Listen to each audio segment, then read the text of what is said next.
There is going to be a group that is going to stand firm, and they are not going to fall. Now, chapter 6 ends with a question. And the question is, who is able to stand when Jesus comes? Where would we expect the answer to that question? Well, I think the best place to look would be the very next chapter, right? So let's go to Revelation chapter 7, verses 1 through 4. Revelation 7, 1 to 4.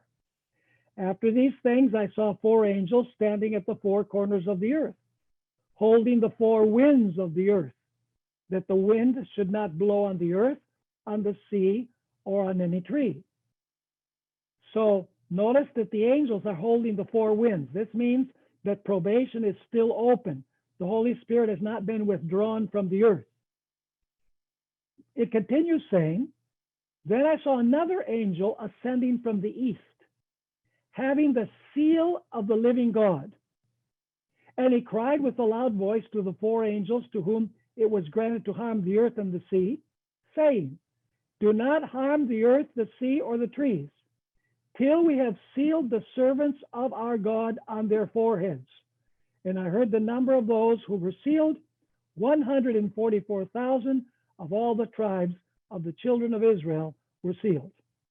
So notice the sequence here. The 4 angels are holding the winds. By the way, there's 4 because the 4 directions of the compass. In other words, the Holy Spirit is controlling all world events as long as the winds are being held. But then we notice that there's a sealing that takes place while the winds are being held.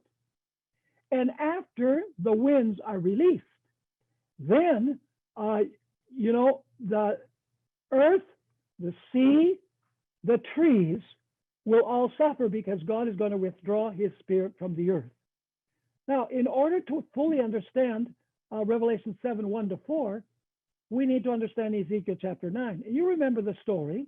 In the story of Ezekiel 9, there's angels that come with destroying weapons in their hands, and they're coming actually to destroy Jerusalem.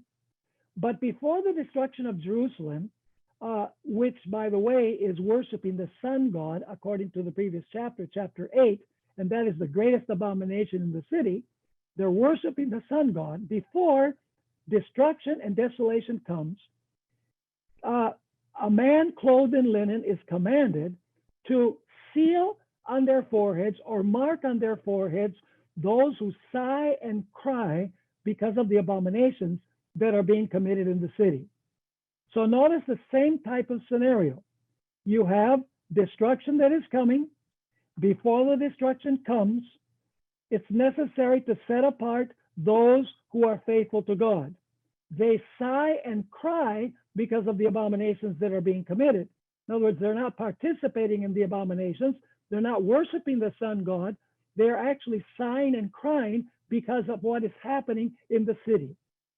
And so you have the same type of scenario in Ezekiel chapter 9 as you do in Revelation chapter 7.